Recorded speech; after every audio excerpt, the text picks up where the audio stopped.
नमस्कार दोस्तों, कैसे हो। आज मैं फिर आप सभी के लिए और एक इंटरेस्टिंग कहानी को लेकर आया हूँ। इस कहानी में हम लोग 3 बहनों को देखेंगे। इनमें से बड़ी बहन को एक आदमी से प्यार हो जाता है और वह उसके घर में जाकर अपनी जवानी का प्यास बुझाता है। जैसे ही उसकी छोटी बहनों को यह बात पता चलती है, वह भी उस आदमी के पास पहुँच जाती है ताकि इस आदमी के साथ घप्पा घप कर सके। दरअसल ये तीनों बहनें चुड़ैल थीं, जो कि हवस की भूखी थी। तो चलिए बिना देर किए कहानी को शुरू करते हैं। कहानी के शुरुआत में हम लोग एक खूबसूरत लड़की को देखते हैं। वह एक चाय के दुकान में चाय पीने के लिए जाती है। जब वह यहाँ बैठकर चाय पी रही होती है, तभी 2 बदमाश उसे छेड़ते हैं। वही पहले तो उन्हें इग्नोर करती है, लेकिन जब वह लोग अपनी हद पार कर देते हैं, तब वही उन पर हमला कर देती है और उन्हें मार मार कर उनके अंडे फोड़ देती है। इसके बाद वो लोग यहाँ से भाग जाते हैं। ये दोनों लोग अपने बॉस के पास आते हैं। इन दोनों के पिटते हुए चेहरे को देखकर बॉस यह समझ जाता है कि किसी ने इनकी धुलाई कर दी है। उनका बॉस उनसे गुस्से में यह पूछता है, तुम्हें कितने आदमियों ने मिलकर मारा है? तब वो लोग जवाब देते हैं, हमें किसी आदमी ने नहीं बल्कि एक लड़की ने मारा है। यह सुनकर बॉस को बहुत गुस्सा आता है और वह अपने कुछ आदमियों को लेकर वही को मारने के लिए जाता है। लेकिन जाते हुए उन्हें रास्ते में लीसू मिलती है। वो लोग लीसू से वही का पता पूछते हैं। लीसू इन लोगों से कहती है, मैं उसकी बड़ी बहन हूँ और उसने जो भी कुछ गलती की है मैं उसकी भरपाई कर दूंगी। बॉस पूछता है, तुम भरपाई कैसे करोगी? तब लीसू उसे कहती है, मैं अपने अदाओं से तुम्हारे गुस्से को ठंडा कर सकती हूँ। लीसू की यह बात सुनकर सभी लोग एक लाइन में लग जाते हैं ताकि वो लोग लीसू के जिस्म के जलवे देख सके। इस पर लीसू इनसे कहती है, मैं तुम पांचों को अकेली नहीं संभाल सकती हूँ, इसलिए मैं अपनी सहेलियों को बुला लेती हूँ। जैसे ही लीसू की सहेलियाँ यहाँ आती हैं, यह पांचों लोग उन्हें देखकर बहुत खुश होते हैं। ये लोग एक एक लड़की को उठाकर जंगल में मंगल करने के लिए चले जाते हैं। लेकिन जब यह मवाली उन लड़कियों के साथ संबंध बना रहे होते हैं, तभी वह लोग देखते हैं कि यह सारी लड़कियाँ भयानक मूर्तियों में बदल जाती हैं। यह देखकर ये लोग बहुत डर जाते हैं और यहाँ से भाग जाते हैं। उन्हें यहाँ से भागता हुआ देखकर वही और उसकी बड़ी बहन बहुत खुश होती हैं। कुछ देर के बाद इनकी बड़ी बहन कामदेव के मंदिर में जाती है। यहाँ आकर वह कामदेव की पूजा करती है। जब वह यहाँ से पूजा करके बाहर जा रही थी, तभी उसके पास एक साधु आता है और वह उससे उसका नाम पूछता है, जिस पर वह कहती है वह अजनबियों को अपना नाम नहीं बताती है और वह यहाँ से मुड़कर अपने घर जाने लगती है। वह जंगल के रास्ते से होते हुए अपने घर जा रही थी। तभी वह मंदिर वाला साधु फिर से उसके सामने आ जाता है। साधु उससे कहता है, मैं जानता हूँ तुम कौन हो और अगर तुम इंसान बनना चाहती हो, तब तुम्हें अपने शरीर के हवस को अंदर दबाकर रखना होगा। साथ ही साथ वह यह भी कहता है, तुम तीनों बहनों पर बहुत बड़ी मुसीबत आने वाली है। लेकिन वह साधु की बातों पर ज्यादा ध्यान न देकर घर आकर वह अपनी बहनों को साधु के बारे में बताती है। ये लोग एक दूसरे से बातें कर ही रहे होते हैं। तभी इनकी पड़ोसन मिस वंग यहाँ आती है। वो यहाँ आते ही तीनों बहनों को गालियाँ देना शुरू कर देती है। असल में वह तीनों बहनों की खूबसूरती से बहुत जलती थी और उसे ऐसा लगता था जैसे ये तीनों बहनें मिस्टर वंग को अपनी खूबसूरती के जाल में फंसा लेंगी, जबकि ऐसा कुछ भी नहीं था। मिसेस वंग जब अपने घर में आती है, तब वह अपने पति से भी झगड़ा करती है और वह तीनों बहनों से अपने पति को दूर रहने के लिए कहती है। इधर हम लोग इन तीनों को देखते हैं। ये लोग अपने देवता के सामने बैठकर ध्यान कर रही होती हैं, लेकिन ध्यान करते हुए इनके दिमाग में मर्दों का ख्याल आने लगता है और ये लोग अपनी हवस मिटाने के बारे में सोचती हैं, जिसके कारण ये लोग ध्यान नहीं लगा पाती हैं। असल में ये तीनों बहनें चुड़ैल थीं और ये लोग कई सालों से इंसान बनने के लिए कड़ी तपस्या कर रही थीं। कुछ के बाद रात हो जाती है और यह तीनों लोग आराम से सो रहे होते हैं। तभी इनमें से सबसे छोटी बहन जग जाती है, क्योंकि उसे बहुत बुरे सपने आ रहे थे। इसके बाद वह बाहर घूमने के लिए जाती है, लेकिन जब वह बाहर आती है, तब वह देखती है लीसू खुले में ही नहा रही है और वह साथ ही साथ अपने अंगों को भी सहला रही थी। लीसू की खूबसूरती और उसके भीगे बदन को देखकर वही को भी फीलिंग्स आने लगी और वह भी उसके साथ नहाने लगती है। तभी इनकी बड़ी बहन की नींद खुल जाती है और वह अपनी बहनों को यहाँ नहीं पाती है। जब वह बाहर आता है, तो उनके दोनों बहनों को साथ में नहाता हुआ देखती है। दोनों को ऐसा करता हुआ देखकर वह भी गर्म हो जाती है, लेकिन वह अपने हवस को दबा लेती है, क्योंकि उसे जल्दी से जल्दी इंसान बनना था। अगले दिन इनमें से बड़ी बहन जंगल में जाती है और वह देखती है कुछ बदमाश एक आदमी का पीछा कर रहे हैं। तभी वह यहाँ आकर सभी बदमाशों को अपनी शक्तियों से मारती है और उन्हें यहाँ से भगाकर उस आदमी की जान बचा लेती है। इस आदमी का नाम जॉन था। वह यहाँ भागते हुए काफी जख्मी हो चुका था, इसलिए फई उसे छोड़ने के लिए उसके घर तक आती है। जॉन का घर काफी बिखरा हुआ था। जब जॉन फ्रेश होने के लिए जाता है, तब फिर से फई अपने शक्तियों का इस्तेमाल करती है और सारे सामान को अपनी जगह पर रख देती है। जब जॉन बाहर आता है, तब वह अपना साफ सुथरा घर देखता है और वह फई को थैंक यू बोलता है। फई उसे बोलती है, आज के बाद मैं तुम्हारे घर आया करूंगी और यहाँ आकर मैं तुम्हारे सारे काम कर दूंगी। जिस पर जॉन उससे कहता है, मेरे पास इतने पैसे नहीं है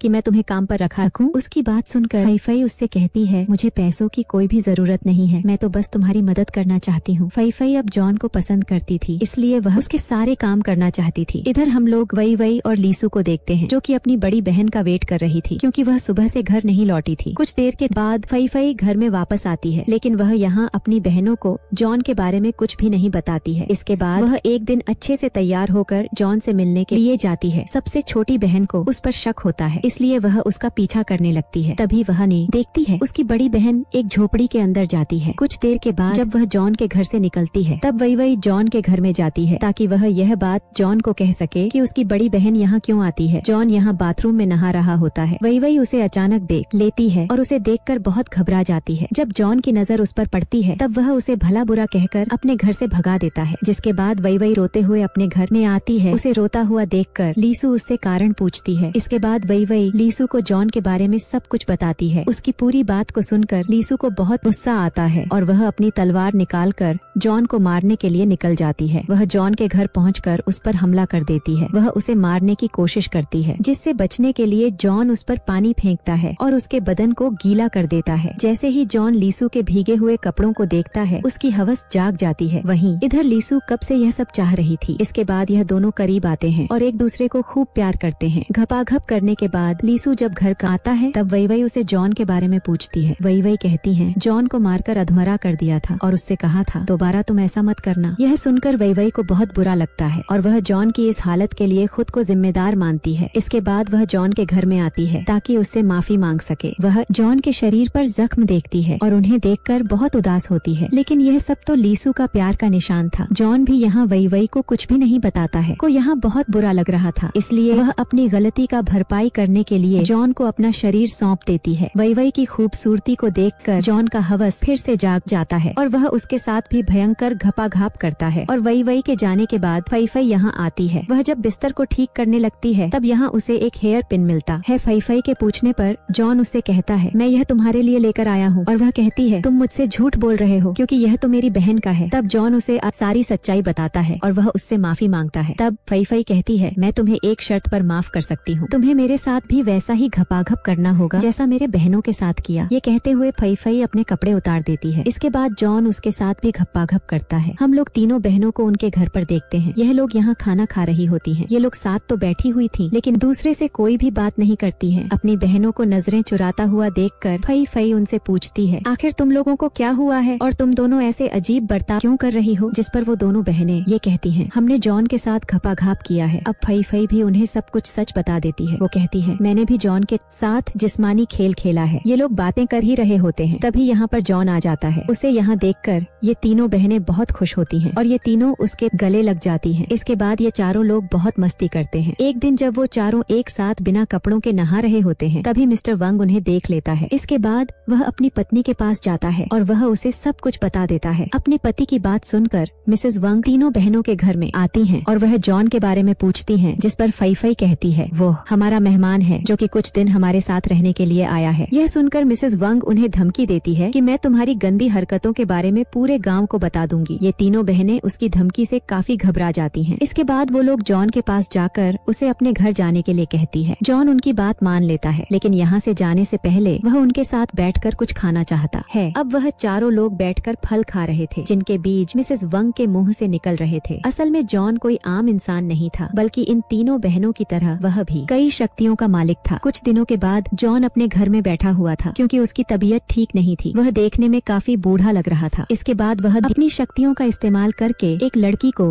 अपने वश में कर लेता है। उधर हम लोग तीनों बहनों को देखते हैं कि इनके शरीर में अचानक बाल उगाए थे। फई फई को लगता है जैसे यह सब जॉन के साथ सोने की वजह से हो रहा है। यह तीनों बहनें बहुत घबरा रही थीं, क्योंकि वो लोग ऐसे में इंसान नहीं बन सकते थे। कुछ देर के बाद तीनों बहनें जॉन से बात करने के लिए उसके घर में जाती हैं, लेकिन जॉन इस समय बाथरूम में होता है और अंदर से अजीब सी आवाजें आ रही थीं। जब तीनों बहनें बाथरूम में देखती हैं, तब सामने का सीन देखकर ये तीनों बहुत डर जाती हैं और उनकी आंखें खुली की खुली रह जाती हैं, क्योंकि जॉन एक भयानक शैतान में बदल चुका था और वो उस लड़की को जिंदा खा रहा था जिसे उसने अपने बस में किया था। जॉन का भयानक रूप देखकर फई फई उस मंदिर वाले साधु के पास जाती है और वह उससे मदद मांगती है। साधु उससे कहता है मैंने तो तुम्हें पहले ही कहा था कि तुम्हें अपने हवस को दबा कर रखना है, लेकिन तुम ऐसा नहीं कर पाई। जब फई फई उसे और भी रिक्वेस्ट करती है, तब साधु उसे जॉन से छुटकारा पाने का उपाय बताता है। इसके बाद ये तीनों बहनें घर में आकर जॉन का एक पुतला बनाकर उस पर काला जादू करती हैं। हैं। इस जादू का जॉन पर जल्दी असर होने लगता है। जॉन भी अपनी ये शक्तियों का इस्तेमाल करके यह समझ जाता है कि उसके साथ यह सब क्या हो रहा है और कौन उस पर काला जादू कर रहा है। इसके बाद वह तुरंत यहाँ पहुँच जाता है और इन तीनों बहनों से लड़ाई करता है। इसके बाद वह इन तीनों को अपने वश में कर लेता है। जैसे ही वो लोग इसके बस में आती हैं, यह तीनों अपने कपड़े उतार देती हैं। लेकिन तभी अचानक साधु यहाँ आ जाता है और वह इन तीनों बहनों को जॉन के जादू से आजाद करता है। आखिर में साधु अपने शक्तियों का इस्तेमाल करके जॉन को मार देता है। इसके बाद इन तीनों बहनों को अपने किए का पछतावा होता है। असल में जॉन एक बूढ़ा राक्षस था जो कि लड़कियों के साथ संबंध बनाकर